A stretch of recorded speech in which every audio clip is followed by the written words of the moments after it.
So has that intuitive hit has gotten stronger as you're reading through the book there, as far as? I mean, all right, so there's a lot of key differences between my philosophy and the Kybalion. Basically, the Kybalion is a lot more simpler. It's a lot more elementary. It doesn't go into nearly as much detail. It's kind of a beginner's book on the philosophy, right? Everything's nice and simple and easy to digest. Except I'm realizing there's a lot of typos in this book, which is rather interesting. But like what they call I actually just wrote a chapter into my next book about it, comparing my philosophy with theirs. And so they have what are called the 7 Hermetic principles. And I've realized that a lot of those principles are actually the same principle, just being worded differently. So for example, you have the principle of polarity, vibration, rhythm, and gender. And you can basically group all of those into the same principle. They're all basically the same, just different perspectives of the same thing, right? And there's actually 9 laws total that are in the book. It's just, they only number 7 of them, and then they talk about the other 2 separately, which is the other one is the all and the divine paradox, right? So they have a total of 9.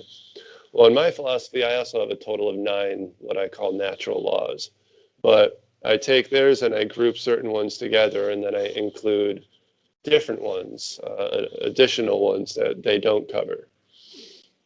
So I have the law of one, which is like what they call the all. And then I got the principle of polarity, vibration, gender, and rhythm all rolled up into one. Then I have the principle of trinity / unity, the principle of attraction or the law of attraction, the process of creation, the principle of synergy, harmony, or the mastermind principle. The principle is cause and effect, or karma, or reaping and sowing. The principle of correspondence, otherwise known as the holographic organization principle, and the principle of free will, or sovereignty, or equality, or you could roll all that into one word called anarchism. And those are my 9 natural laws. Beautiful. The holographic organization, you said that's the principle of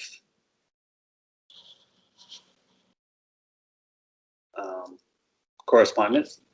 Right, yeah, as above, so below. So basically, holographic organization is, basically the definition of holographic organization is that the whole exists within every part, and every part contains the whole, right? So, just thinking of it as, the universe, right?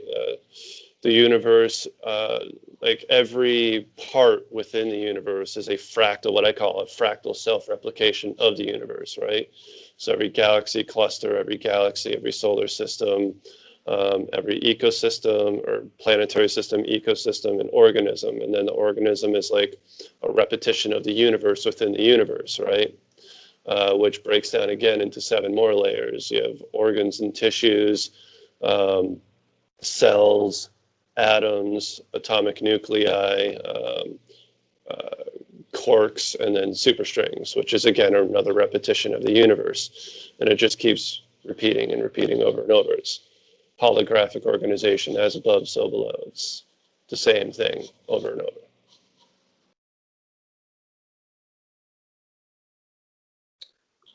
Yeah, which brings to a curiosity that I've been having as far as when we're talking about, and this correlates to what you put together as far as the natural law organization. And let's say a typical LLC or B Corp, there's an actual organizational formation. And do you think that a holographic organization could fall into that realm of choices to when we're talking about incorporation or forming an entity, that there's this actual structure to go about doing that for a holographic organization? Well, I mean, think of it this way. It's called an organization for a reason, because it has to be organized in order for it to properly function. What you're referring to is the natural law trust. And trust is the key word, because that's what differentiates it from, say, a corporation or an LLC, which are, entities that are registered with the government, right? And they therefore have to follow certain laws, whereas a natural law trust, it only has to obey natural law. It doesn't have to obey any statutory codes or laws. But as far as holographic organization is concerned, essentially there's two different ways that you can organize any business or organization. The way that we've been doing it since antiquity, because that's all we've ever been known, which is the pyramid power structure, right? The hierarchy of power and authority, right? Where there's one guy or a group of people on top, they make all the rules and everybody else has to fall in line. But that organizational system was designed specifically for slavery, right? So as part of not wanting to perpetuate slavery in my own businesses and organizations, I vowed to find another way. And like I said in the previous video, I discovered the organizational system of nature, the holographic organizational system of nature, through trying to design a free energy device, which I then discovered could be used for a business, organization, or even society as a whole. So I personally find it extremely important to use a holographic organizational system that I've come to call the Metatocracy as the organizational system, in my case at least, for any businesses that I end up creating. Very important to me. Any other, there's other attempts at different kinds of organization, like the holacracy and what do the light leadership call theirs? The heterarchy. But they're all a bit more, I hate to use the word premature, because they're a lot more mature than the hierarchical systems, but they're not complete yet. You know what I mean? Well, first of all, the holacracy is actually just another version of the hierarchical system. They just pretend not to be hierarchical, but they actually are. So that's just, I don't even want to deal with that. That's just screwed up. But the hierarchy of the light leadership, very, very, very similar to what I'm doing. It's just a less complete model of what I developed as the Metatocracy. Yeah, and that's what I had been observing through our collaboration with Light Leadership, is that even they're transparent about it as far as it's a living evolutionary. Yeah, and it has to be, because, everybody needs to participate equally. So the only way to manage that is to make it so that it's a constantly evolving thing. Yeah. My curiosity is basically when we have to incorporate, and this is all due to becoming or to be solidified. Well, hold on, back up. Why would we have to incorporate? Yeah, right. Because that's to have us remain anchored into the old paradigm. Exactly. As you were saying, with Light Leadership, one of the, you could say, the disadvantages is that they still work within the confines of those Right. parameters. They haven't discovered private equity law or natural law yet. So hopefully we'll be able to bring that to their attention so they can upgrade from statutory law into, more natural and private ways of doing things. Mm-hmm. And based on my understanding, digging deep into the New Age order, is that, let's say, for instance, on our end, we have a LLC already incorporated. So from a practical point, in order to become truly Metacratic or a holographic organization, we would use the natural law trust to transition us over into that, right? Yeah, and okay, so if you're already established as an incorporation or an LLC, that's not a problem. And in some cases, depending on the nature of the business and the country you're operating in, you may still have to form an LLC or a corporation. For example, construction companies, it's hard to avoid that with construction companies because you have to obey certain, laws, codes, ordinance, statutes, and certain people just won't do business with you unless they see that, incorporation or LLC status, or at the very least, your license to operate, where it's not really called a license anymore, it's a registration now, but in either case, they're just because they're so locked into the old paradigm, they won't necessarily want to do business with you unless they see those aspects that have to do with the old paradigm. So there's kind of certain ways around that, right? If you're already an LLC or an incorporation, or you have to go that route, you can still set up a natural law trust, and instead of you owning the LLC or the corporation, you have the natural law trust own the corporation or the LLC. And then basically what you do from there is, to legally avoid as much income tax as possible on the business, is you take most of your profits. Well, first of all, you operate everything out of the trust account, right? So anything that you need to pay for, materials, products, bills, whatever, that's all paid for out of the trust account. And you move all of your revenues into the trust account, right? Except for 5% of your net profits. And you leave that in your regular business banking account, right? And the reason for that is because the natural law trust, right, is legally exempt from income tax, okay? So there's absolutely no reason to even report on any of the income that goes into that trust, right?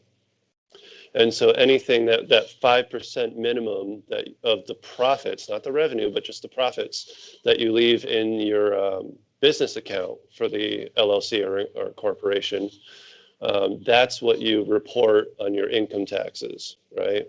And so basically you report the grand total that was made, right? But then subtract minus what was transferred directly into the natural law trust, which is tax exempt, untouchable, right? Leaving this 5% net profit that is taxable, right? And now you only pay taxes on that 5%.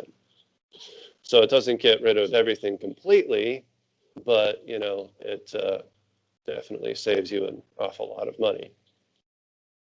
Would you see any purpose of creating another type of incorporated entity? As my example was the benefit corporation, how they pretty much are synergizing the for-profit and nonprofit paradigm. Well, yeah. Well, all right. So when you get into the nonprofit realm too, like for example, 501c3 nonprofit corporation, that is again a statutory corporation that still has to report to the IRS, right? Still has to follow certain regulations and laws because it was formed as a publicly registered company with the whatever government or country that you're in. So you're still not operating under private equity law. So for example, there's a certain nonprofit foundation that I'm trying to get started right now called the Garden of Truth, where basically I want to start buying orphanages and other types of things that are commonly used to traffic children into pedophile rings, right? And I want to take those orphanages and things and turn them into what I call gardens, right? Have you ever played Final Fantasy VIII, the video game? You have? No? Okay. Yeah. Okay. So basically it's a perfect metaphor of our current, reality, as it were, where, magic actually is real, but in this video game sense, it's not occulted. And there's an evil sorceress trying to take over the world that represents, the Illuminati, the Freemasons, et cetera, Bilderberg Group, and yada, yada. who use black magic, and ritual child sacrifice and so on and so forth towards those ends. And but there's these gardens, what they call gardens, which are orphanages that train children in magic and summoning and warrior skills. And then when they're of age, they send them out on missions to basically combat the evil in the world, right? So basically, in a more realistic sense, I want to do that with these orphanages where we, educate them not just in basic education, but also the occult mystery school teachings, Tai Chi, Qigong, transcendental meditation, occult magic, and, mixed martial arts and things of these nature. And when they're of age, they can choose to either just go out in the world and do their own thing, or they can choose to continue working for the foundation as kind of like, how the UN has peacekeepers or every nation has a military force. Well, they can continue to work for the foundation as, peacekeepers or defenders of the peace or whatever. And we send them on certain missions to bring fresh water to places or help feed starving nations or help to rebuild war-torn nations, as well as ultimately protect them from other militaries of the nations, in particular the UN's peacekeepers, because they're anything but peacekeepers. And, when I go to create that nonprofit foundation, I'm not going to create that as a 501c3 or any other statutory type of charity or nonprofit foundation. It's going to be created as a natural law trust.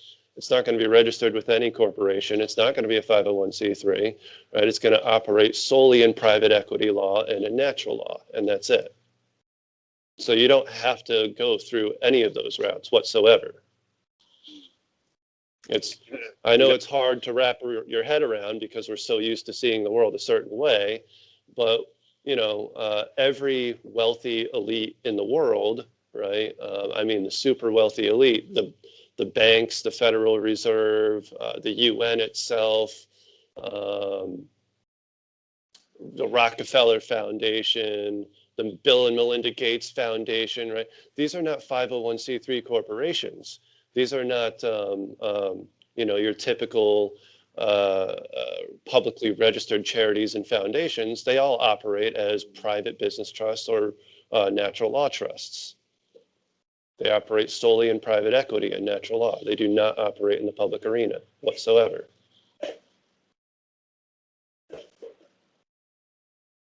And see, they know these laws and they teach them to their children, and they intentionally do not allow them to be taught in any public venue so that nobody else knows about it, right? So, there's basically two different types of worlds that we live in, the public world and the private world, right? And they're kind of like parallel realities. They want all the people living in the public reality under their control while they operate in the private reality beyond that level of control.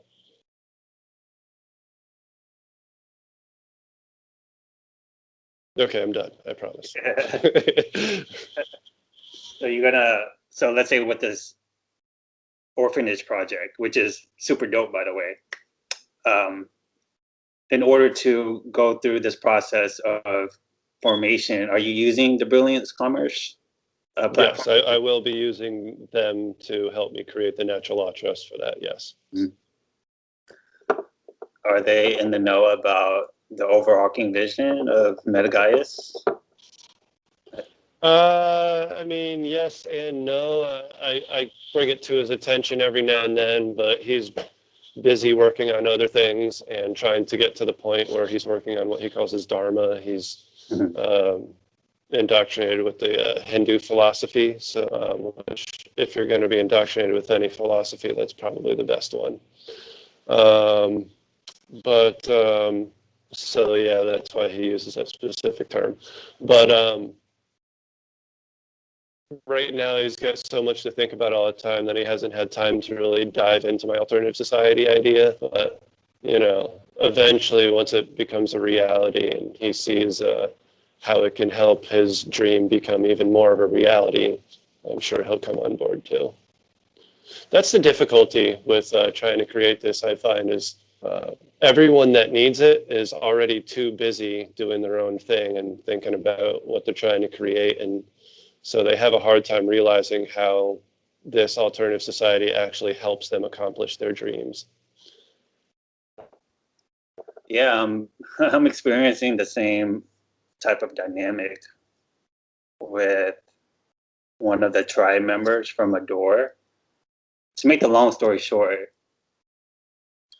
she's getting activated, and in that process, you could say her world service or blueprint is shifting. So simply put, it's okay. So let's say it's another project, right? And you're having intuitive hits and ideas and visions. So what are you normally going to do? You're going to go through the normal incorporation process and therefore stay within the old paradigm. Or as what we're having dialogue about this new paradigm process is simply choosing, okay, which route do you want to go? Even though, let's say you don't go through the old paradigm and you want to choose a new paradigm, this is where we're talking about this alternative society, as in, like, come play over here. So it doesn't, it sounds, it sounds as if, okay, oh no, I wouldn't say imposing, but it's which other playground are you going to play in? You either have the old paradigm or new paradigm, right? Right. And I So mean, it's not exactly like you have to join my alternative society to benefit from the organizational structure. You can implement the structure into your own business if you want and not join my society. I mean, you can choose to operate solely in private equity law and be completely on your own, not part of any nation or alternative society. yeah, There's always that too. yeah, But uh, I just figured that if it could be used for business, it could be used for society. And when you have a global world, a globally connected world in which commerce happens and there's, complex trades between regional areas and all these things that need to be managed, it's kind of important to have a social administration to help manage these things, right? But the question is, should we have a government that is completely removed and separate from society, lording over society and how it operates, like we currently do? Or should our social administration be made of the businesses and commercial agencies that are operating society to begin with, right? I mean, that's my idea, is why should our administration be separate from society instead of being holographically embedded into society, you know? yeah. And that approach, you have true unification, right? Right, Yeah, exactly. that's truly building that bridge that's intended to architect to traverse from one end of the point to another end of the point. So, as you're saying, yeah, we can't have it, or it wouldn't be the most or the highest expression to have it be separate. It's the cliche of being 1 foot in, 1 foot out. At least, Right. at least for this point in the timeline. Hmm. But, it's making me wonder if maybe that's how it'll end up starting anyways, is people will just want to incorporate it into their business, but not necessarily be a part of any certain society or alternative society just yet. Be like, I like this as a way of operating my business, but I don't want to join your alternative society. I still want to, exist in the current political structure. Um, Actually, most of the people I know online right now that would just be a really strange idea for them. It's like, why, if you know that the system is broken and that's why you need a new organizational system for your business, then why would you continue to participate in politics as it currently exists? That doesn't make any sense. Yeah, because what I feel is in the new paradigm, you would want your business to be nested within your localized society so that the society, or you could say the community, has a form of self-reliance, self-resiliency, right? Exactly. And also, you know, it helps us who are on that same page and thinking alike in these terms to come together and remain connected together in ways that we can further benefit each other with these harmonic relationships. Bringing us into more awareness of, you know, who each other is, the businesses that they run, and the services that we provide to society, so that we could each partake of each other's businesses, you know, instead of having to consistently shop at the currently existing businesses, you know. Um, yeah, I was going to get into some examples, but I'll just stop there. Yeah, and this is what you could say the cooperative movement has the element of, is being able to, as part of one of their main principles, is to support other cooperatives so that Right. you do have this unified alliance to support one another.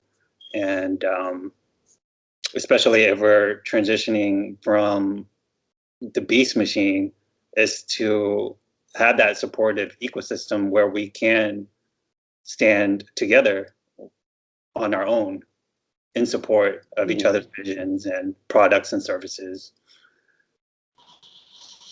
But And you know, the larger it grows, the stronger we become, and because we're A, holographically organized, and B, spread throughout the entire world, you know, it's like the Hydra, you know, of Greek mythology. Like you can't, like, no matter how hard any nation might want to try to take us down because we're breaking their systems of control, there's no way for them to attack us because there is no central heart for them to go after, right?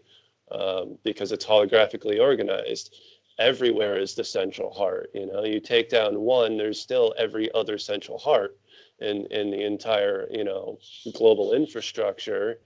And, you know, so it doesn't matter what they destroy, if they even were able to destroy anything, because uh, everything else is still so connected. You know, they would literally have to attack all of us simultaneously and destroy all of us at the same time in order to destroy our alternative society. And that's fundamentally impossible once we get to a certain threshold, right? The key is getting to that threshold before they really notice and realize that our alternative society is becoming a problem for them. And I think we have a lot going for us in, as far as that goes, because while we're small, we're not a problem for them. And so they're not going to realize that we're becoming a problem for them until it's too late and we're too large for them to take care of. You know, at that point, it just is what it is. And at that point, you know, they're going to be depending upon us for, you know, a lot of their um, sustainability. You know, they're going to be relying on us more than we rely on them at that point, you know, to sustain themselves. And so they won't even be able to attack us anyways. yeah, 100%, because they're going to be inspired by these newer ways of doing things as the breakdown happens on their end. And yeah, this is where we, at that point, reach that unification of bridging the two together. Um, and then as we get to that point, operating under the radar,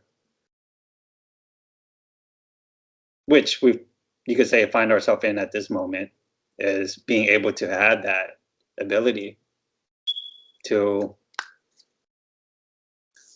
create for ourselves what we want to see. And then from there, just doing our business and then building that coherence to unify with others who are doing the same.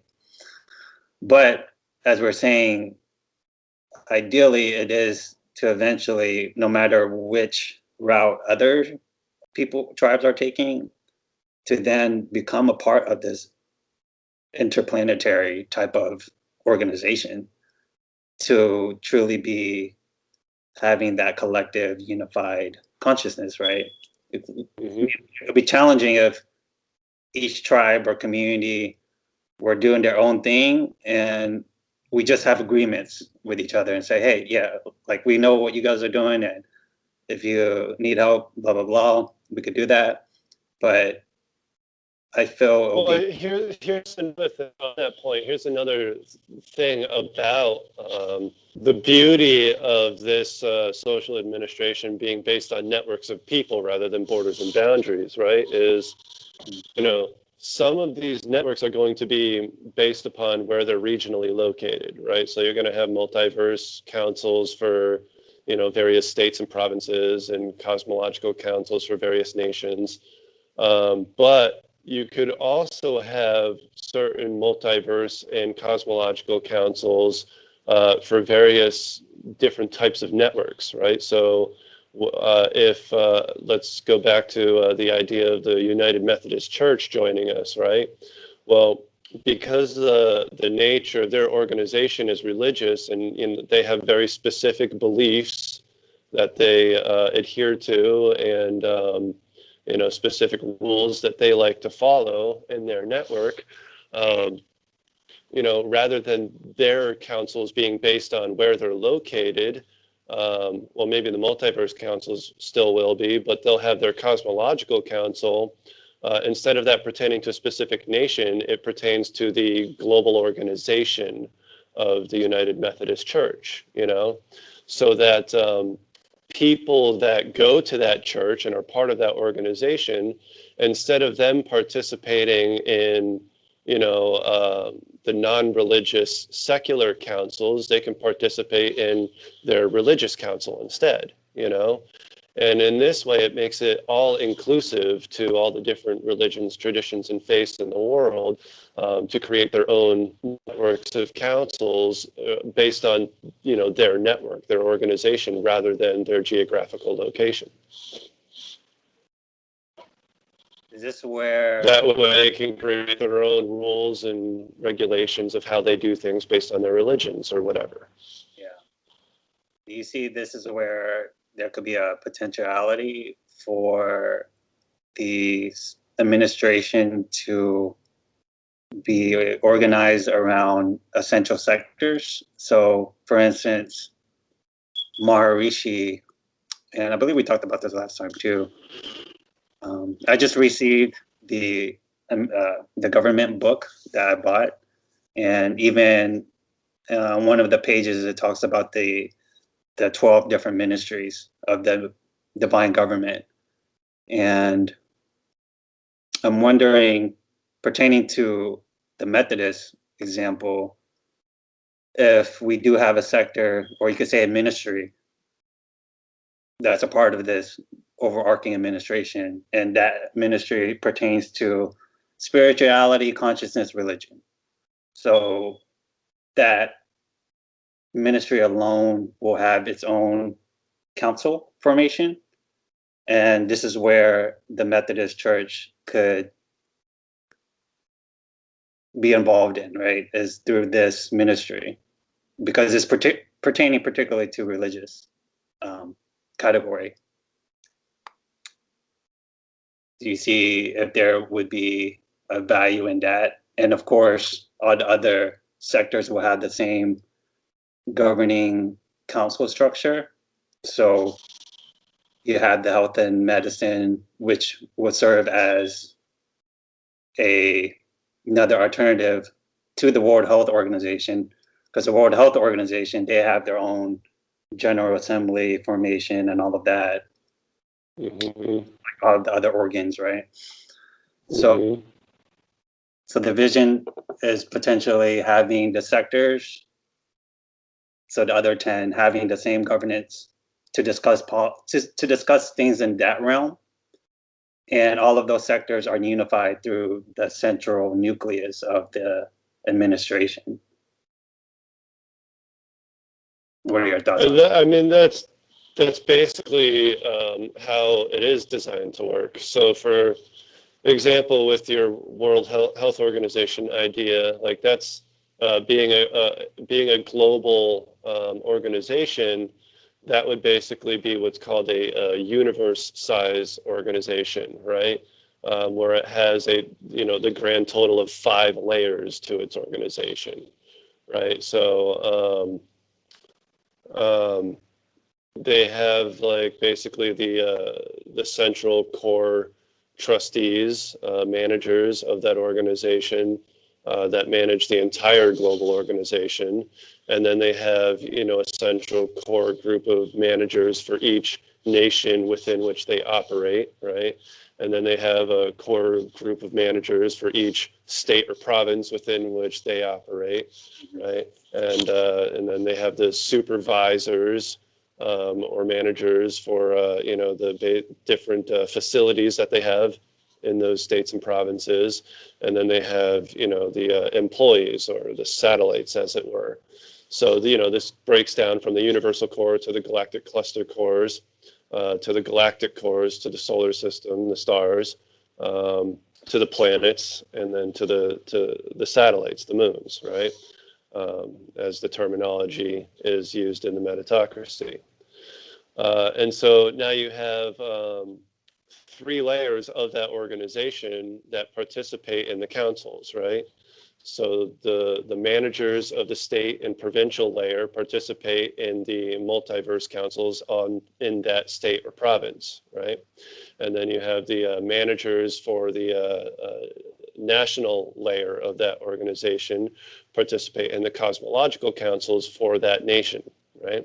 And then you have the managers for the entire global organization participating in the Council of Light, the International Council.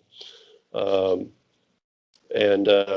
that's kind of how that's organized, right? And that would be the same, for example, for the United Methodist Church joining as a global organization, right? And the same for any other large global organization that might join. Have you ever came across Barbara Marx Hubbard's work? Barbara Marx who? Hubbard. Hubbard. Yeah, Hubbard. Oh God, is she the wife of L. Ron Hubbard? No. Okay, so she's not the wife of the Scientologist. Okay.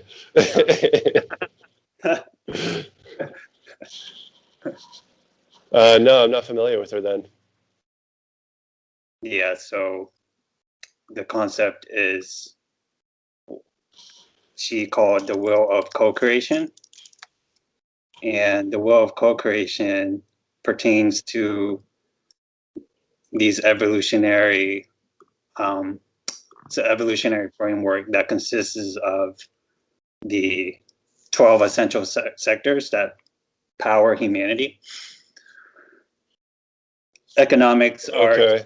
spirituality, science, relations, media, justice, infrastructure. Oh, yeah. Okay. So all right. I heard somebody else talking about that once. They did not directly cite her, but that was like probably a couple of years ago now. Somebody else was asking because they were bringing to my, because I've divided it into 7 different organizational roles.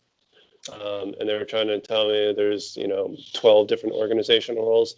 And in my mind, as far as the social administration is concerned, as far as the mastermind or holographic mastermind is concerned, we only need the 7 roles based on the 7 chakras.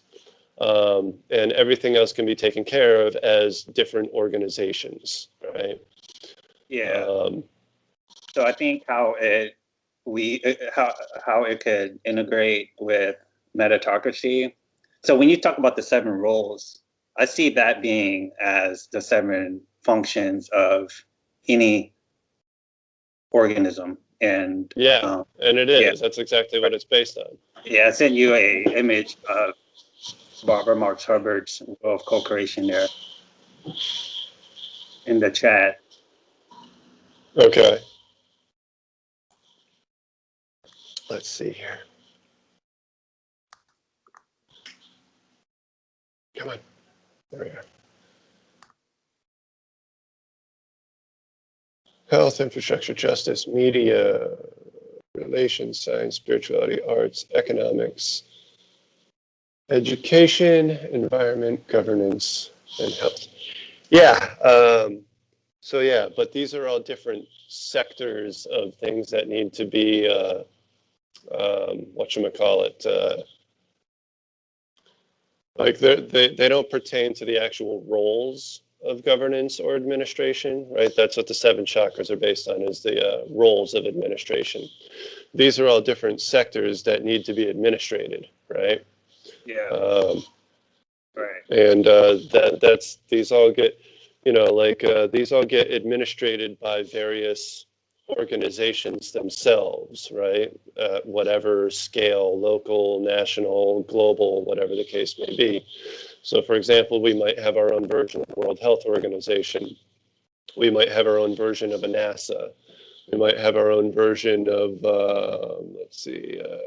our own, for example, media. We'll eventually establish our own, mainstream media organizations, if you will. But, they're all going to be made of lots of different organizations, not just one, essentially, right? So they Right. all kind of, So, but, I sent yeah, would you look at that? They got the flower of life incorporated into it.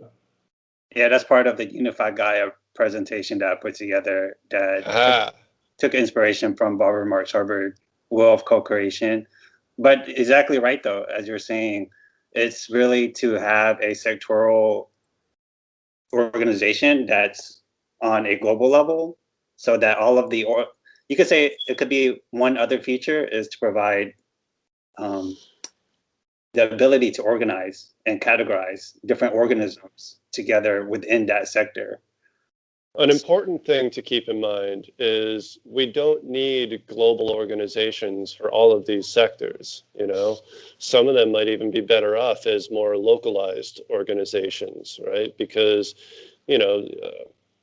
different geographical locations have certain cultures, certain traditions, certain beliefs that they like to adhere to, the way scientists in India, for example, um, like to do things in their realm of sciences can be a little bit different from the way scientists in the UK and America do things, and trying to force a global organization upon all of these different areas to conform to a certain way of doing things might not actually be the most efficient solution. You know what I mean? I mean, at some level, they all still participate in the Council of Light, right? Where everything comes together. But the Council of Light is, they have the least amount of involvement in anything, right? The regulations or laws or whatever you want to call them at the Council of Light level are the absolute simplest across the board in order to remain the absolute most inclusive on a global scale, right? The only stipulation about the various organizations or geographic locations that join in their cosmological and multiverse councils is to not violate any of the international codes, right? And that's why the international codes have to remain so simple that it allows for all these differences in culture, religion, beliefs, language, etc., um, comfortably without requiring any level of conformity. Because Yeah, conformity does not lead to unity, right? Unique individuality and expression leads to unity. right.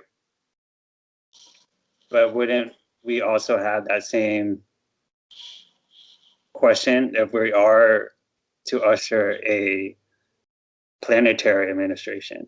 Is you're going to be in the same waters essentially, as far as the whole concept of conformity and the risk of not embracing. No, we can be unified and we can operate holographically in a holographic organizational sense without the entire world having to conform to a certain belief structure, The only thing we all have to conform to is an agreement upon natural law as is interpreted by the trust agreement for Metagaiaes, right? Which is the international legal structure, right? So the only thing we have to conform to is the metatocracy, the organizational structure itself, and the natural laws that govern the global society. For example, how do we handle disputes? So we have our own kind of judicial-like system, which is managed by the mediator chakras, right? Instead of having actual judicial well, we might actually have buildings that you go to eventually, but if let's take your dentistry business for example. If two of your employees end up having a dispute between each other, and they work within the same what we call holospheres, right? Well, there's a mediator chakra that's in that holosphere, right? And that mediator chakra manages the dispute between those two employees, in order to get them back to working in harmony. However, whatever the most fair way of handling that situation may be. But now let's say one of those employees that's in dispute happens to be that mediator chakra, right? So obviously there's a conflict of interest there. He can't mediate for himself or herself.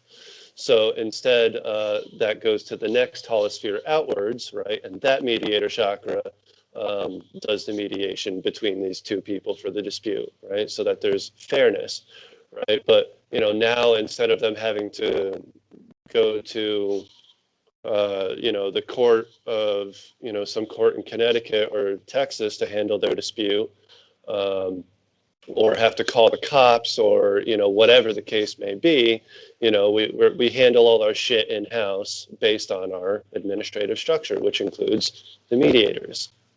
Yeah. So in this example, let's say another holosphere, a mediator from another holosphere. That could be, let's say, a grocery store, right? Is that where so then you have that mediator? Well, no. So for example, let's say two satellites, which are like the base level employees in our businesses, right? Let's say two satellites, and let's say they're from two different holospheres in your business, right? Or two different departments in your business. So let's say one is a dental assistant and the other is a secretary, right? So they're in different holospheres, right? So while they have their own mediator chakras in their own holospheres, since they're from separate holospheres themselves, that then goes to the next holosphere on the next level up, which isn't really up, it's actually the next holosphere out in the metatocracy sense, now becomes the mediator for those two people in dispute, right? And let's say, person A is accused of constantly stealing person B's lunch, whatever the case may be. And it's starting to get to the point where these people can't work it out between themselves anymore, right? It's probably a terrible example, but you get my point, right? So we got to get a mediator involved, but we're in different holospheres, so it can't be either one of ours. So we got to go to the next holosphere out, which is the management level, right? Within that facility, right? So the management level of that facility has a specific mediator chakra assigned to it that will now handle that dispute for them. But no, it's not someone from an entirely different business that's involved. Yeah. That can happen once it gets to a certain level. That can happen, but generally, you manage your own affairs within house. Mm-hmm. That's the private equity way of doing things, the sovereign way of doing things. So in your viewpoint, then, you don't see a purpose of global planetary sectoral organizations to help with the... I mean, to a certain extent, sure. It certainly won't start like that, that's for sure. But Right. At the same time, I don't want to get to the point where, for example, like the World Health Organization that currently exists is the primary cause behind the whole COVID-19 hoax pandemic, right? Right. It's because of them deciding to create certain regulations that every country in the world is now falling in line with those regulations and forcing their population to conform to wearing masks and getting vaccines. Yeah. I don't want us to fall into the trap of having an organization that has so much power over, the rest of the world and forcing them to conform to a certain way of doing things, right? It's probably better to have more localized organizations as far as that's concerned. That said, organizations have been designed to get up to the 5-layer universe level, because there are certain organizations that will have to exist at that level at some point, or perhaps they just grow eventually to that level by popular demand, for example. Yeah, because how I see when we're talking about the World Health Organization and how inverted it is, it's a example of the hive mind, where Exactly. And that's, being that we're forming a collective consciousness, we have to be very mindful to avoid the trap of the hive mind. totally. And that's the same as incubating this alternative society when we are looking to anchor another version of a UN style structure, which means you could say the UN is in the negative polarity, and then this The Council of Light would be the positive polarity, right? Positive polarity. So I'm exploring with if the World Health Organization is in alignment to have a positive polarity. And this is how I could see it when we're talking about treading that balance of not falling into conformity and doing what the World Health Organization is doing that has been the main power player in allowing for this darker agenda with the pandemic to happen. Now, fortunately, there is a protection system in place for specific things just like that, which is the fact that, for example, let's say the leaders of our World Health Organization at the international level want to implement a certain policy for the world that, the whole world now has to conform to, right? Well, they can't just, because they want to implement that policy, they can't just implement it because they want to, right? Instead, because they're an international organization, which affects the entire world, right? They have to propose this implementation of this policy, right? And now every single member in the world, because they're directly affected by this policy, has to take a vote on whether or not it gets implemented, right? And only if there is what I call an overwhelming majority vote, right? Not a majority vote of 51%, right? Or 50.1%, 61.8%. That's correct. Yeah. Exactly. Because if we have that much of a majority in favor, that means we have coherence in the collective consciousness enough to actually implement that decision. Yeah. So that's when everything started firing off when I came across what you put together with the whole council structure, because this would be how we would create something of an international scale in this positive polarity is through that council structure, so that you're getting the ability to have the localized with the planetary all cohesively working together, and then not having that power over, but it's right.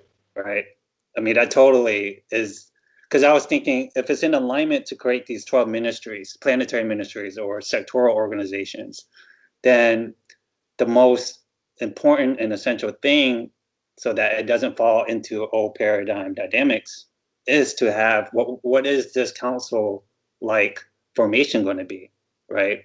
So that the voice is in front, or the decision making isn't top down, and where it could literally unify from such a planetary level to a localized district or organism level. So this ability to have that micro to macro type of dynamic, such as a door as a organism in health and wellness, but being a part of this positive polarity World Health Organization with its council structure and the administrative structure, it could have the ability to be involved in the policy making of that planetary organization because it's in relation to that.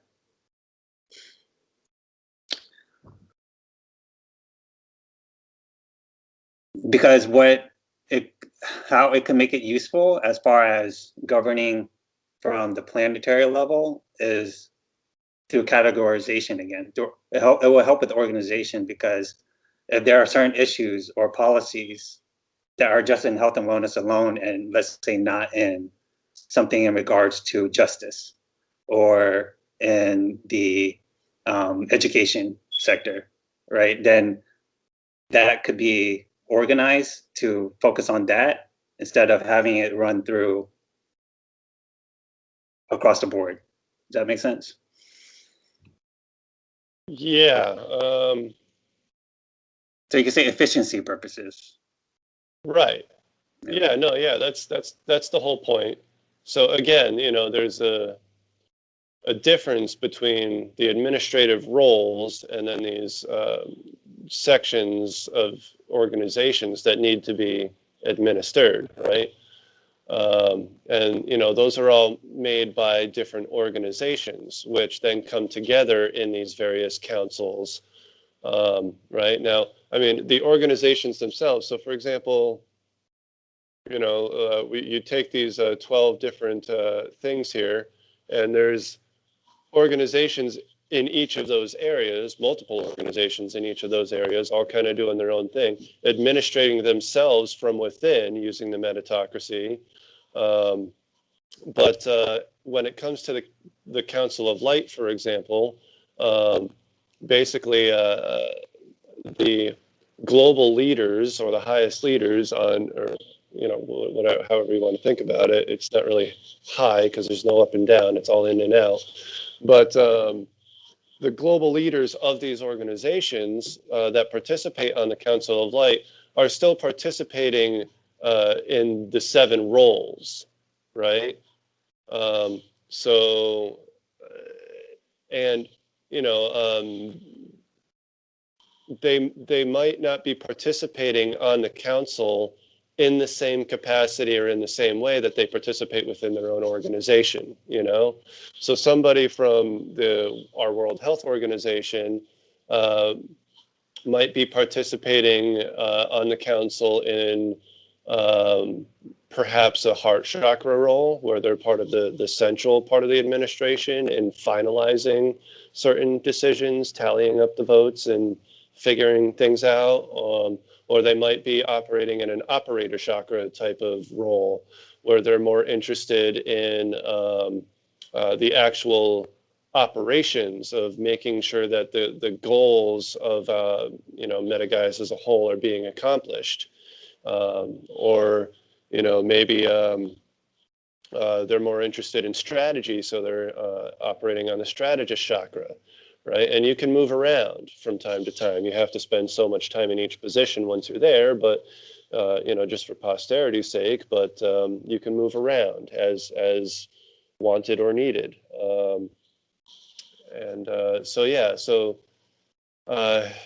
There's still a difference between the administration and the organizations, right? Each organization has its own administration within itself that administrates itself, but also has its same members participating on our actual social administration, right? Which is administrating things that are not being administrated by the organizations themselves, right? So let's see if I can come up with some examples for that, because I haven't written about it in a while, so it's not fresh in my head.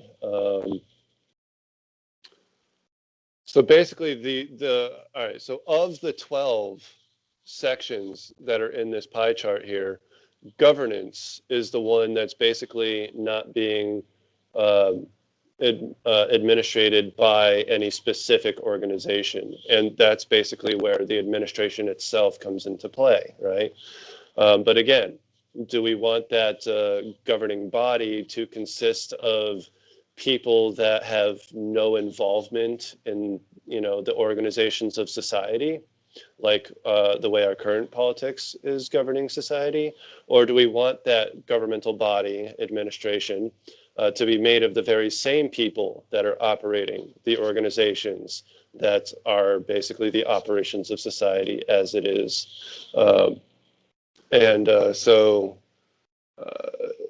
But other than that, education is various organizations, universities, schools, et cetera, et cetera. Environment, for example, there's the EPA, right? We could have our own version of that as an organization. Health, World Health Organization, infrastructure, construction companies, justice. Well, okay, that's actually also part of the governance. That's part of the mediator chakra of the administration. So that's in the social administration itself. Media would be different organizations. Relations, I'm assuming that means like publicly relations, which is very interesting. Isn't that kind of the same as media? In my mind, it kind of is, unless I'm misunderstanding something there. Science would be various organizations, most of them being probably in the business of inventing, right, and commercializing products and services. Spirituality, now that one, believe it or not, actually is incorporated into the social administration structure as the angel chakra, where we practice the transcendental meditation in order to bring the collective consciousness into more and more coherence. Arts, that's, in my mind, art is an individual, unique kind of a thing, so each person would basically be their own organization as an artist, right? And especially when we get Holobank underway, which is also part of the administration as the resource management department or treasury chakra, that will enable the various artists of the world to fulfill their services to the world, creating their art without having to worry about how they're going to afford anything, right? Because when Holobank becomes available, they will be able to create money on demand, right?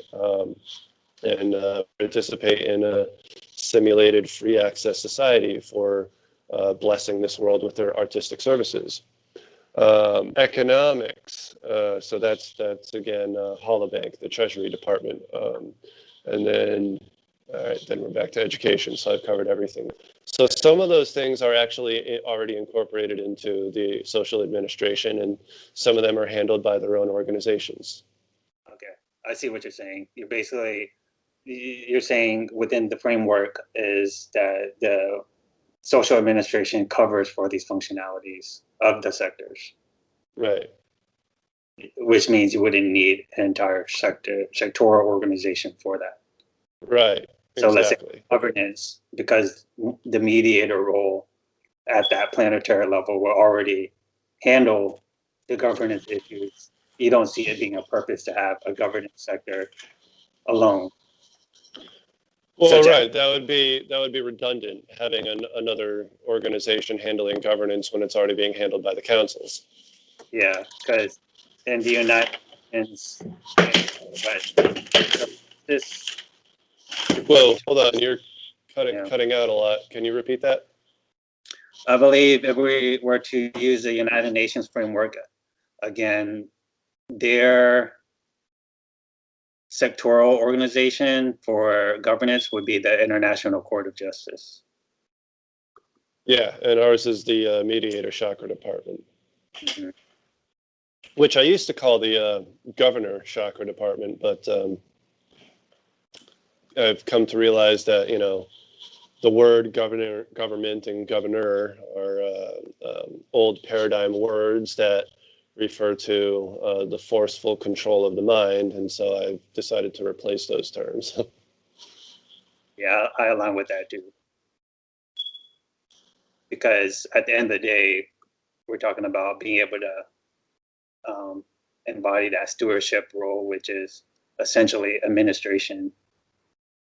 Right, it's management, not control. Of resources, right? So see the link to the, I sent a link of one of the Maharishi's Global Peace Organization. that has the ministries in their framework. Minister of Law and Order, Minister of Education, Minister of Health, Minister of Architecture, Agriculture, Trade and Commerce, Defense, Science and Technology, Communication, Religion and Culture, Administration, Finance and Planning. Yeah, that's very much like what I got going on, except Law and Order is our operator chakra. Yeah. Education, and that's kind of its own separate organizations, although I think it's the strategist chakra that it's also kind of part of in the Metatocracy as far as the councils are concerned. Minister of Health, I mean, from a private equity law and a sovereignty standpoint, health is a personal responsibility. It's not something that should be governed over by any larger body. That said, you know, there are such things as medical establishments, and they need to have certain regulations that they follow. But, you know, who's to say that they should follow any specific set of regulations that are governed by a central organizing body, right? It's like the Council of Light, for example. So, you know, like, for example, there's we have medical hospitals, right? And they follow the protocols of the World Health Organization, the CDC, and the NIH or the NHS, and so on and so forth, down onto the localer levels. But then you also have naturopathic health practitioner locations, right? Which don't necessarily participate in those regulations because they don't believe in the same things. They operate in a totally different way. I mean, naturopathic health and allopathic medicine are completely and totally polarized forms of medicine, you know? So there's lots of different beliefs in that field, and ultimately health is a personal responsibility. So that to me is something that requires more localized government, so kind of a do-it-yourself kind of attitude. But if you're going to be in the realm of allopathic medicine and you want there, you know, and you're going to start a hospital organization and you want that hospital organization to follow certain regulations that are governed by a certain body like the World Health Organization, then by all means, go ahead and do that and make it a part of your network. Just don't make other, you know, make it on a consent basis where not every hospital has to, or not every doctor's office or practitioner's business has to participate in those regulations. You know, they have to consent to it and be a part of that network or organization if they choose to be, right? Kind of a deal. And that's why I don't want that necessarily in the social administration itself. Architecture, well, that's the same thing as Infrastructure. right, infrastructure, which is construction companies, right? As far as building code is concerned, you know, I'm kind of halfway between this issue. I mean, to me, it's common sense to follow certain practices when building, and I am a builder, so for me, a lot of that is common sense.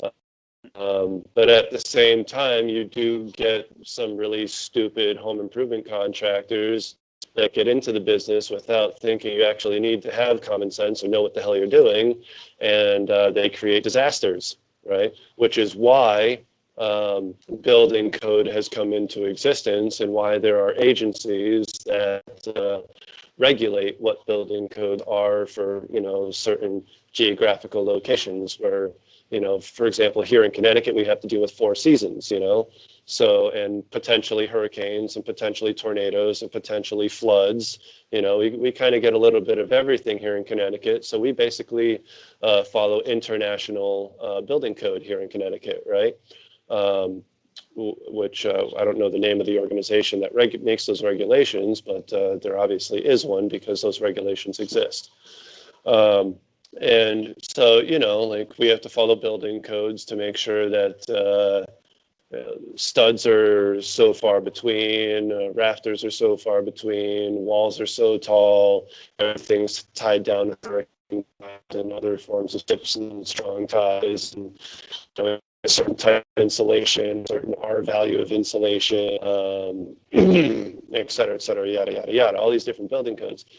Because if you don't, and we get a particularly harsh winter, it could fuck shit up for that family that lives in that household. Uh, or if we get a hurricane and the roof blows off their house, well, it can, be backlashed onto the contractor that built the house because they didn't tie the roof down with hurricane tie. So there's certain regulations to be followed as far as that's concerned. But the way even that is handled in current politics is, these regulations are not made by the government itself. They're made by certain organizations, non-governmental organizations that create these regulations, right, for society to follow, for businesses to follow.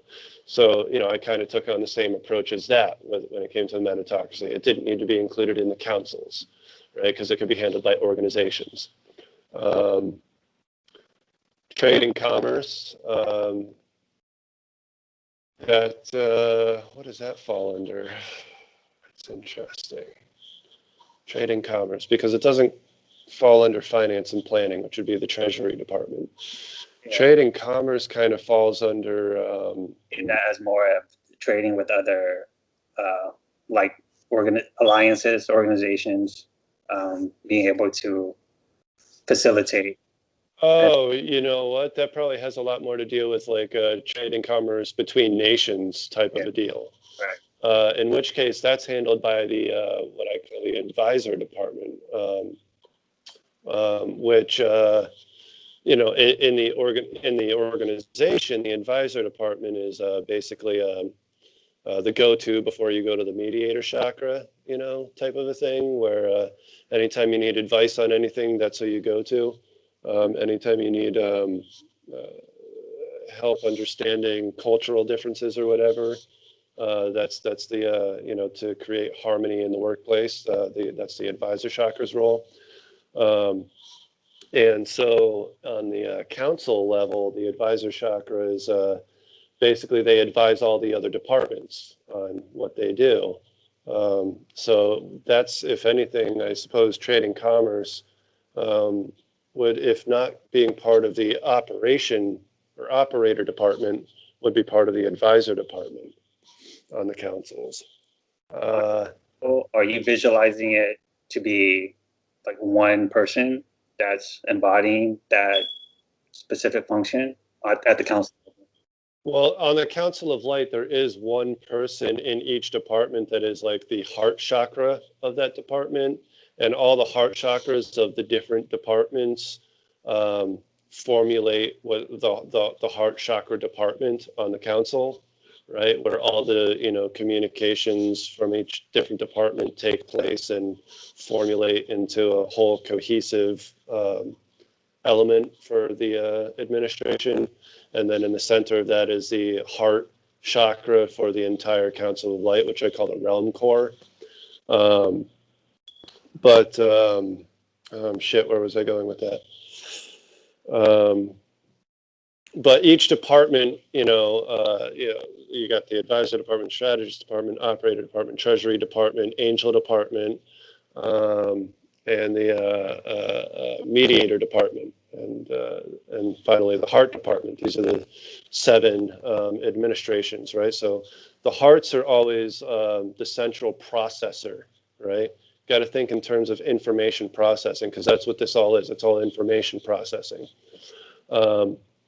And so every department has its own central processor, which get together in the central heart department for the central processing of information. And therein you have holographic information processing going on. So while there is a central processor to each department, everything is still holographically organized. So nobody has more say or authority or power than anybody else, right? It's all discussed between everybody in that department, right? And the heart chakra of that department is the one who takes that information to the central heart processor or heart department of the administration, to bring those ideas there and communicate them there. Like, that's just their role, is to, speak for their department. How would one obtain that role at the council level? It's all by vote, basically. So, I mean, as far as how we actually get it started is one question. But once it is started, basically, anytime a position needs to be filled, or anytime a new organization is created and needs a placement on the council, basically, let's start with a position needs to be filled, because either somebody transferred to another location or somebody retired completely. So basically now everyone in that department, right? Let's say the central heart of the strategist department needs to be fulfilled now. Everyone in that department is now going to basically take a vote on who in that department is going to step into that role, right? And so if you read the trust indenture agreement, which I've already written for it, there's a process whereby over the course of time, as people want to make that transition, right, they put in their proposal basically ahead of time, like, I want to be considered for this position when it becomes available in the future, right? So when the time comes, right, those are your nominations. They've already happened, so you already know between whom you're going to vote for, right?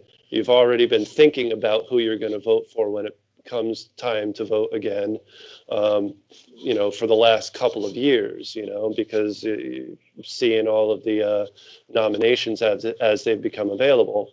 So that's already speeding along the process. Instead of having to go through this long drawn out election process, everybody's basically already decided who they want to vote for. So there's minimal debating that needs to be necessary, minimal speeches that need to be given, or whatever the case may be.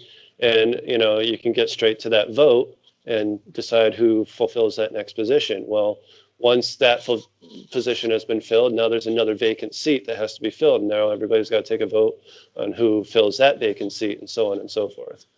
But now let's say a new organization is created, and so now that the people in that organization need seats on the council, right?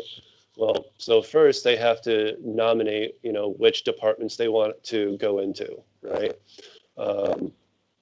And perhaps nominate which roles they would prefer to be in, right?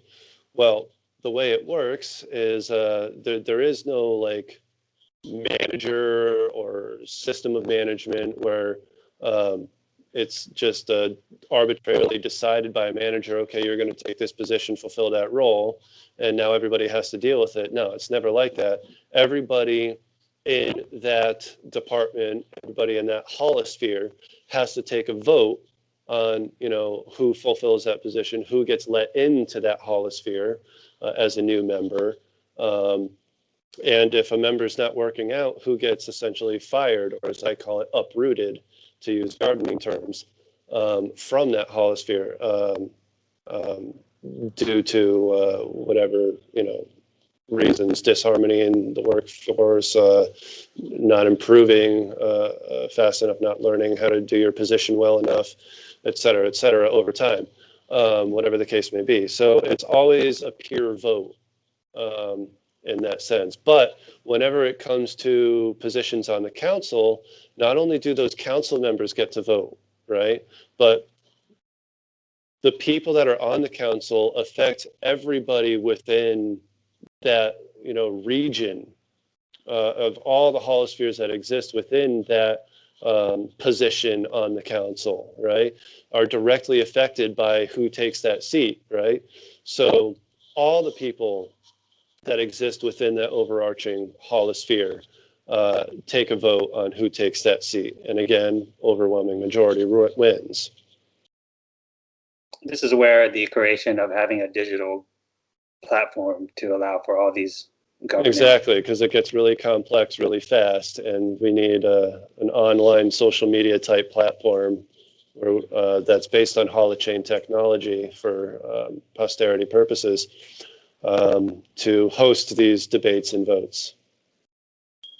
So what if there's when we're talking about the alternative society and Metagaiaes, there's an organism, a holosphere, that wants to use the operating system of holocracy as opposed to metatocracy? Holocracy is diametrically opposed to the metatocracy. So if that's what you want to use, you don't want to be a part of our society. I'm vibing with that because, I mean, I'm not an expert in physiology, but how I explore this subject is our body systems. Yes, there's varying levels of performance per person, but fundamentally, it's all designed the same. So to me, that's like saying, in order to have a collective consciousness that's cohesive and you could say telepathic, if one organism is using a hierarchy structure and another organism is using sociocracy, another organism is using light leadership, it's going to be difficult for that cohesion to take place, because if I wanted to have... Right, which is exactly why it's a requirement for any business joining Metagaiaes to reorganize into the metatocracy, because the councils are based on the metatocracy and the organizations have to participate in the councils. And if we're not all following the same organizational structure, then it's going to be very difficult for us to work together in harmony with each other. And that's why it was so very important to me to make sure that the organizational structure I was developing for organizations was inherently and directly based on the way nature already organizes itself at every level, at every scale, right? The metatocracy can be found all throughout nature. It is nature's organizational structure. Which is why I say, the other organizational structures that are being created by other organizations, such as Light Leadership, are incomplete, right? They're on the right track, they're getting there, but they haven't quite gotten to the level of holographic organization as nature works. And when it comes to holographic organization, there's literally only one way to do it. Right? All of nature follows the same singular holographic organizational model. There is no other way. So, you either realize that or you don't. And if you don't realize that, then you don't want to be a part of Metagaiaes. Because playing the devil's advocate, I could see the alternative perspective in that when we're talking about dancing between this middle line of conformity and imposing, I could see one, if there, let's say, a certain part of the tier of the spiral where they resonate with sociocracy, and they're saying, oh, this alternative society is dope, but I want to keep my operating system. And then... Well, then I have to ask the question, what makes you think your operating system is superior to the metatocracy? Yeah, or vice versa. Coming from that position. I know why the metatocracy is superior to every other organizational system. I already know. I mean, let me put it this way. I did not create the metatocracy, okay? I have to be very distinctive about that. I didn't create it. I discovered it. God created it. Nature created it, whatever word you prefer to use. So any other organizational system is inherently obsolete by comparison. Cosmic natural law. Yeah. And I could say, pertaining to a planetary sectoral organization such as the World Health, it's one of its purposes could be to steward the consciousness of health to be in alignment with natural law. So the beauty of operating with the metatocracy is the fact that since it's based on natural law and nature's organizational system, since it is nature's organizational system, just by operating within that organizational system, we are coming more and more into alignment with natural law, individually and collectively, right? It in and of itself is an educational experience, just operating in that way, to learn how to operate in sovereignty without violating anyone's free will, and further coming into further coherence with each other and natural law. Has this been a topic you've been jamming out with others about, as far as having a unified organizational operating system throughout the entire damn society? No, you're the first person that's actually wanted to discuss this with me in detail. Actually, I think you're the first person to have actually read my book in full, or almost in full. Yeah, and it's definitely something that I'm still absorbing. I'm a very slow reader, so I like to grasp every facet so that I can truly have it integrated. Mm-hmm. But so right on, when we're talking about a operating system that is in alignment to natural law, because that's how nature works. Let's say from a practical standpoint, if we're bringing it to the localized society level, and within the society, there are, let's say, 20 different organisms pertaining to different industries or sectors. If my innate talents and gifts, if I'm guided to go on one quest in one organism in one sector, and I want to then, I feel pulled and called to explore a different timeline or a different quest in a different organism, that's where, to me, practically speaking, it makes sense for these 20 organisms, whichever I might be called to dedicate my time, energy, and gifts to, is to be cohesively connected with a unified operating system. Because think about the learning curve. If one organism is doing it differently, and they have to repeat and reset to learn how they do it, how they make decisions and co-create together, right? So there isn't that level of deep synergy where I could just go from one organism to the next seamlessly. Why not?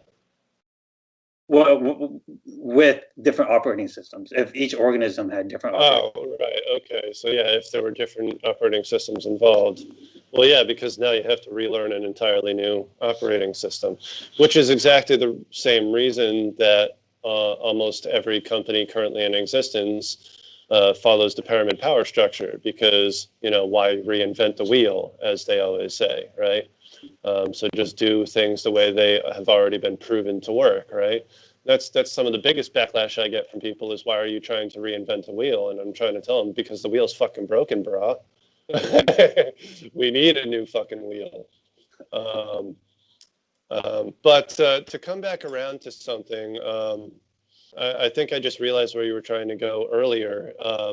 While the metatocracy itself is based on the organizational system of nature, and that inherently makes it superior to every other organizational system, there are facets about it that I have arbitrarily created. For example, there should be 7 roles based on the 7 chakras, but perhaps the assignments that I've given to those roles arbitrarily, actually not so arbitrarily, but, you know, perhaps they're not the most perfect assignments. Perhaps, you know, something, and perhaps the roles themselves could be rethought.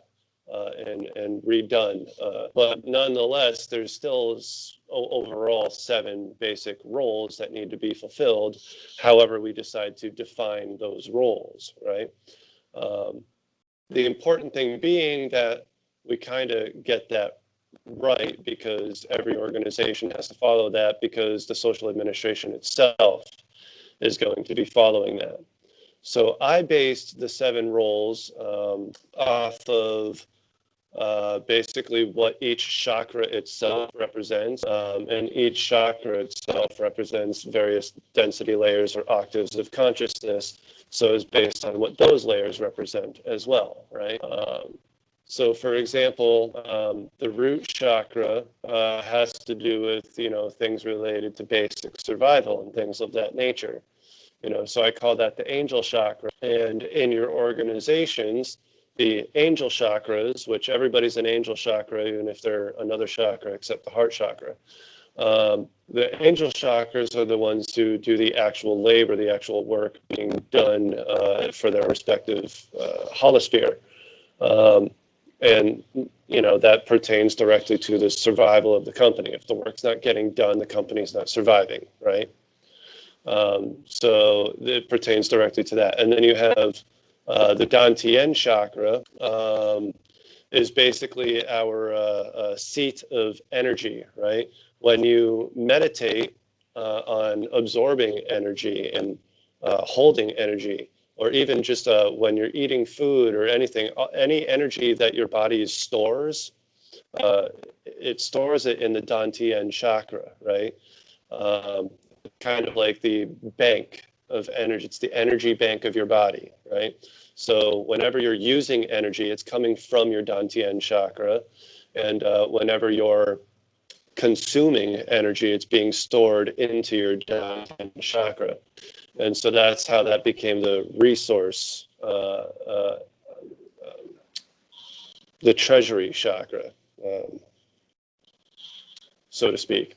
And then the solar plexus chakra, I made the mediator chakra because that essentially, it's like the seat of compassion in the human body, where it regulates your interactions with others, right?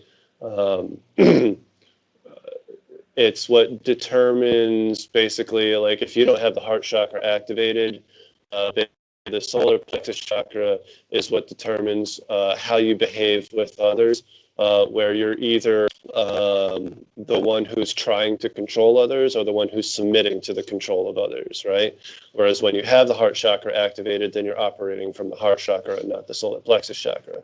But nonetheless, it's basically regulating how we operate and get along with others. So I made that the mediator chakra. So, like, if we're having disputes, that's the chakra that handles those disputes, right? Our interactions with others when they go sour. So kind of somewhat arbitrary. I'm kind of reaching on that one, but it seemed to make sense. The heart chakra is the central processor, right? When it comes to all of the information that you receive into your body, whether it be, from the 5 physical senses or the 6th sense, it all goes to the heart chakra first, right? And then from there, it branches out into the 3rd eye chakra and the Dantian chakra, and then further it branches out into the other chakras. That information's processed back into the secondary chakras, and then it's processed back into the heart chakra for a final output that we call a decision, right? So the heart chakra is the central processor. So I made it the central processor of the holosphere. And then you have the throat chakra, right, which governs communication. So basically, I call that the operator chakra, because you used to have, like telephone operators back in the day governing, community. You didn't dial phone numbers. You just picked up, and the operator would say, "Who do you want to talk to?" And then they connect you to that person. That's then you have the matrix. They have the operators who handle the computer system. When people dive into the matrix, they handle the operating systems, right, to get you in and out of the matrix, so to speak. And operator chakra also deals with operations itself, right? So they're kind of like the manager of operations, as well as the chairman of the meetings when there's any kind of business meeting or election meeting happening, right? Or debate going on, right? It's the operator chakra that manages the flow of the meeting, right?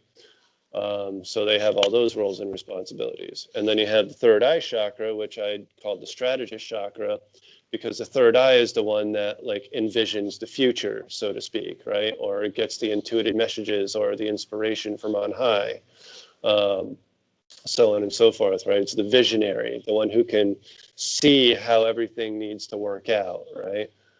So they come up with the strategies and the plans to fulfill certain milestones and goals that have been set by the organization or by the holosphere or whatever the case may be.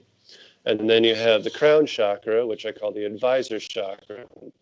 Over the crown chakra is basically what gives you in the information processing of your chakra system. It's what gives you your overall sense of being, right? Who am I, right?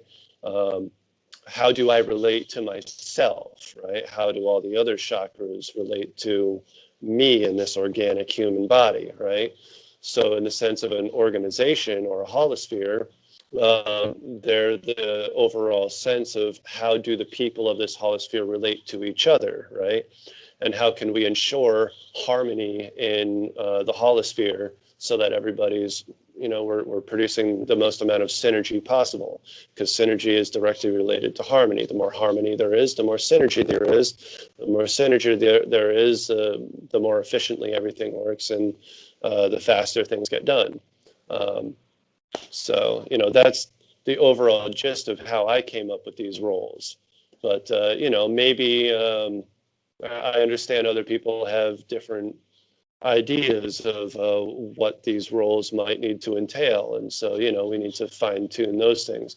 But overall, the Metatocracy itself, and consisting of 7 roles, and consisting of the holographic organization of holospheres nested within holospheres, right?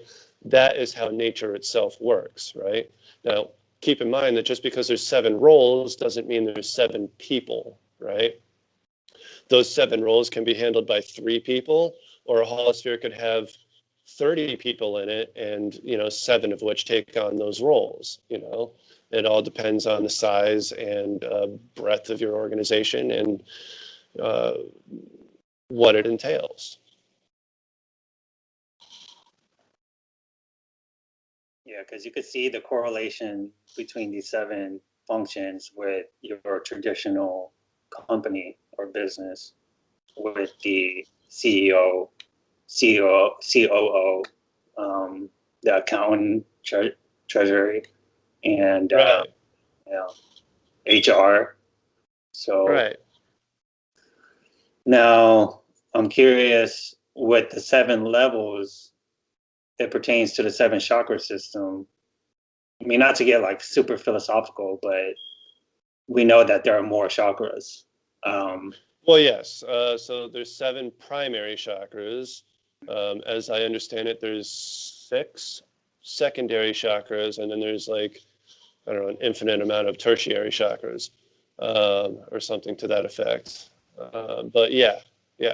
So all in all, there are more than 7 chakras, but I'm focusing on the 7 primary ones, because those 7 primary chakras are all that are necessary for sentient intelligence, right? So why the chakra system? Why does the chakra system govern the mastermind aspect of the metatocracy?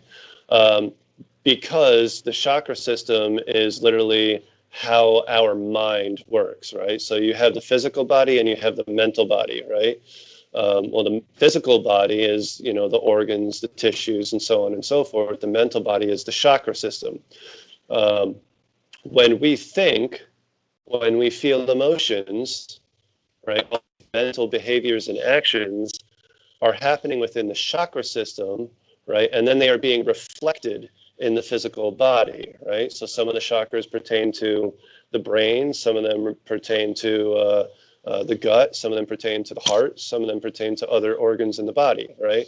And whatever happens in those chakras is reflected in those organs that they are tethered to, if you will. But the mind is the chakra system. And so if the mind operates based on the chakra system, then the mastermind, in my opinion, should work based on the chakra system. And while I could get into the 6 tertiary chakras for a total of 13 chakras, we could do that. You know, that's something worth considering. It's something I have been considering, but I've just decided to go with the simpler version. But we could make it more complex and go with the 13 chakra system. Or we could make it even 9 chakras. Technically speaking, there's another chakra above the crown chakra and another one below the root chakra, which I personally call the Shakti and Shiva chakras. Yeah, which They're means, the true. right. Sorry, go ahead. If the framework were to expand, incorporating the different chakras, what that means from a practical standpoint is the emergence of different functions and roles. Right. No. Now, why I originally chose the 7 chakra system, I'm going to pull up an image here. All right. Okay, I just sent it to you. All right, so this is why I chose. I wonder if the recording gets that when it pops up on the screen like that. But anyways, this is why I chose the 7 chakra system, right? Because this is the holographic organization of our 7 chakras, right? Where you have the center chakra, right? Sends information up to the 3rd eye chakra and down to the sacral chakra. And then each of those sends information to their respective secondary chakras, which are, you know, kind of the tertiary processors of the primary chakra system, right? And so it's a trinity within a trinity. So you have this trinity here with the sacral chakra, the heart chakra, and the 3rd eye chakra is a trinity of chakras, where the heart chakra is the center chakra, and then you have the polarity as the 3rd eye and the sacral chakra. So then the 3rd eye chakra is another trinity with the crown chakra and the throat chakra, where the 3rd eye chakra is a central processor of the crown and the throat chakra. And then down here you have the, is this still on screen? The sacral chakra is a trinity with the solar plexus and the root chakra, right? Where the sacral chakra is the central processor of the solar plexus and the root chakra, right? So this is the minimum level of processors necessary. Well, it actually goes deeper than this to create sentient intelligence, but in the simplistic form, this is the minimum level of chakras necessary to process information with sentient intelligence, right? So like our computers have one processor with 4 cores or whatever it may be, but it's one processor. It serves one job. It serves one purpose. They have another processor like the visual cortex, and another one is the audio processor. So in total, they have like 3 processors, but only one of them is processing information, really. But if they had 7 processors in them, operating just like our chakra system does, our computers could have sentient intelligence, right? But in any case, so that's why I went with the 7 chakra system to formulate the roles of the mastermind roles of the metatocracy. Yeah, I'm seeing if there are commonalities to the chakra system and metatocracy and what the tribe from Light Leadership put together. And it seems it's on a similar It is. So trajectory. they already use a system of nested spheres, right? Where I call them holospheres, standing for holographic sphere of influence. So they're on the right track with the spheres, right? Because that's the organizational system of nature, which is the electromagnetic field is the sphere, right? It's actually a torus, but you know, semantics aside. So you have electromagnetic fields nested within electromagnetic fields ad infinitum, basically, all holographically organized, right? So a galaxy isn't just the black hole at the center of the galaxy, right? That black hole has an electromagnetic field that surrounds the entire galaxy, and that's its sphere of influence, right? And then you have all these solar systems that orbit that galaxy within it. Well, each of the stars at the center of those solar systems has an electromagnetic field that surrounds the entire solar system, and that's its sphere of influence, right? And then within that sphere of influence, you have the planets that orbit the star. Each one has an electromagnetic field, right, which is its sphere of influence. And within that, you have moons that orbit around, right? So that's the simplest model for it found throughout the universe. It gets complex when you get to the galactic cluster layer and the universe layer, because that's the same as the complexity of the ecosystem and the organism when you go lower than that. But those are the 7 total layers of organization in the universe as it's holographically organized. And so that has been simulated with the next picture that I'm going to send you.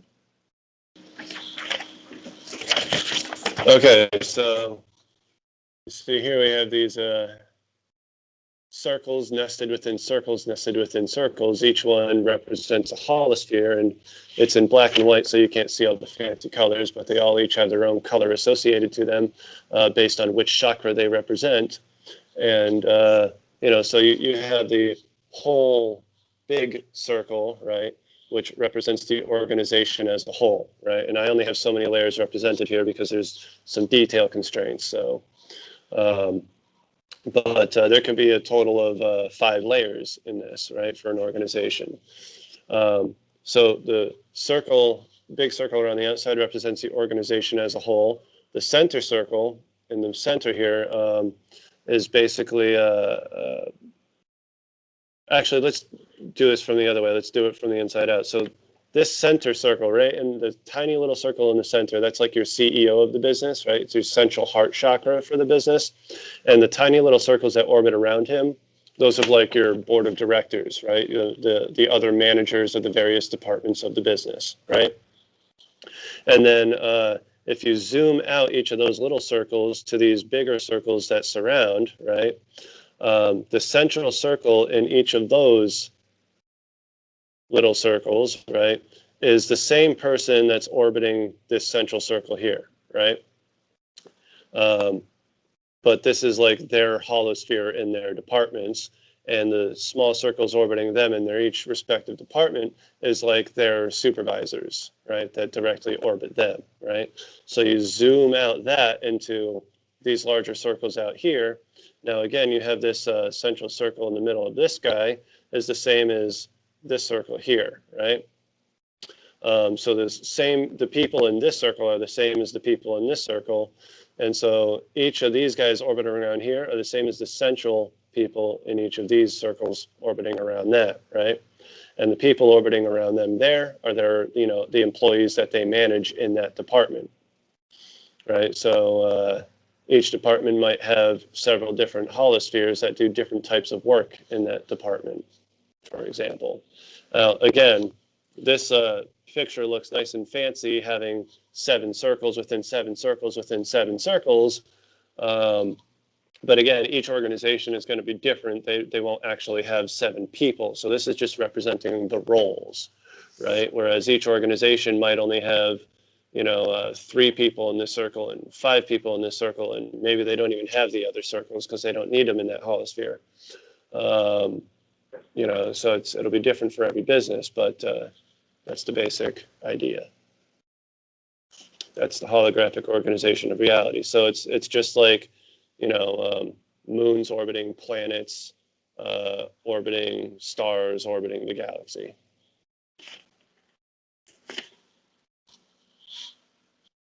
Yeah, particularly in regards to the research that I've been diving into as far as the harmonious size of a collective or organism is up to what was it, about 10 to 20, if that, members, as far as reaching that level of coherence. Right. Well, that's another reason I kept it down to 7, right? Because anything past 12 and you get out of coherence, right? So you can only have so many roles. And 7 is kind of a perfect average between 0 and 12, if you will. So that's probably the most appropriate or the most efficient number for the various roles for the mastermind. But again, it doesn't necessarily mean it's 7 people. Yeah, it could be a couple people taking on those 7 roles, or right. Or it could be a department of 30 people and only 7 people are taking on those roles. Everyone else is an angel chakra. Yep. So in regards to light leadership, as far as their operational process, to stand it side by side with the chakra model and its 7 different functions, looks like they have, if it's equivalent to it, you have a support system that includes emotional support member, another member taking on the accountability, which is more. Yeah, my advisor chakra is the one who does the emotional support. Yeah, and then you have the instigator, who's responsible for more of the responsible for supporting each member.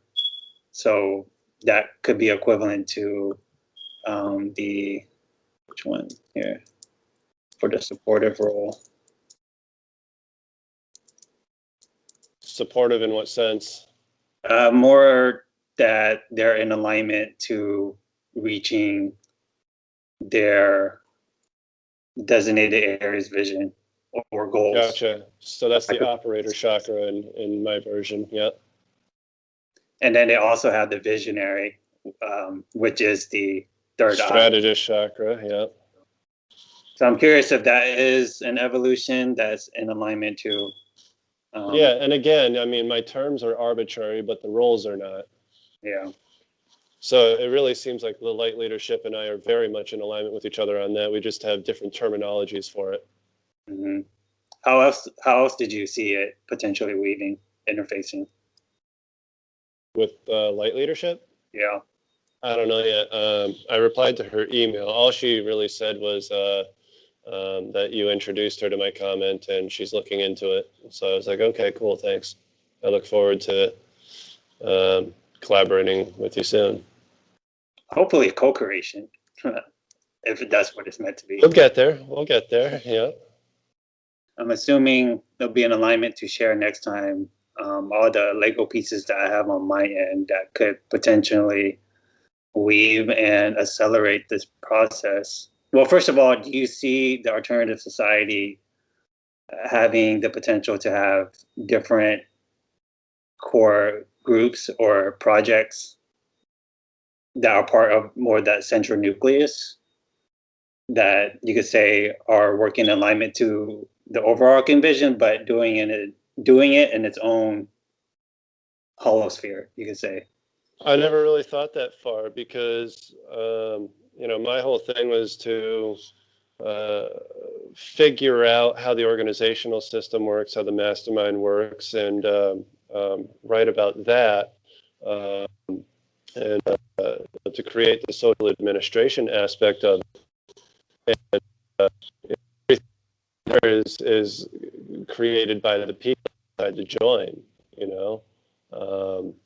my phone is going to die very soon, it looks like. So yeah, like that's something that I haven't thought about except in terms of what organizations that I myself want to build and domicile in Metagaiaes.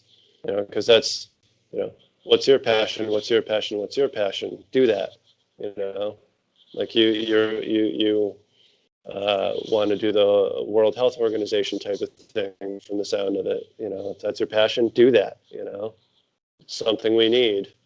And that's why I keep saying, I can't create an alternative society by myself. It consists of people, not a person. So.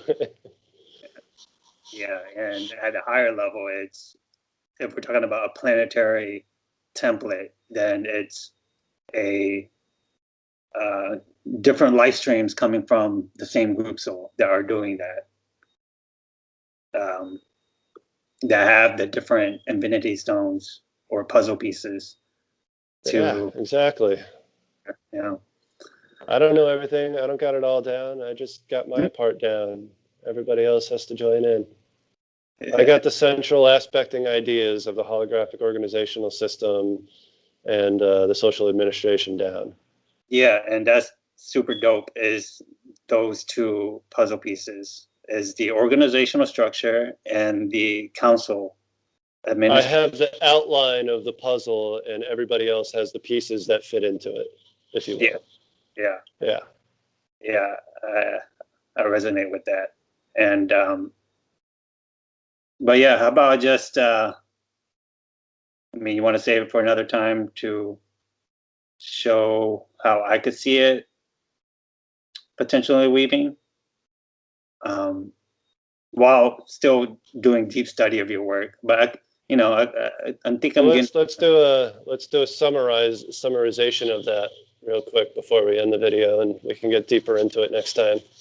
Okay, so I'll just share another visual, and basically, Either that or my phone will die first. yeah. So We'll I just see. sent it, and it's pretty much bringing in. So for me, it's just not the World Health Organization, but it's the other sectoral organizations to organize the different organisms within those sectors, so that it also weaves together with it from a local community standpoint.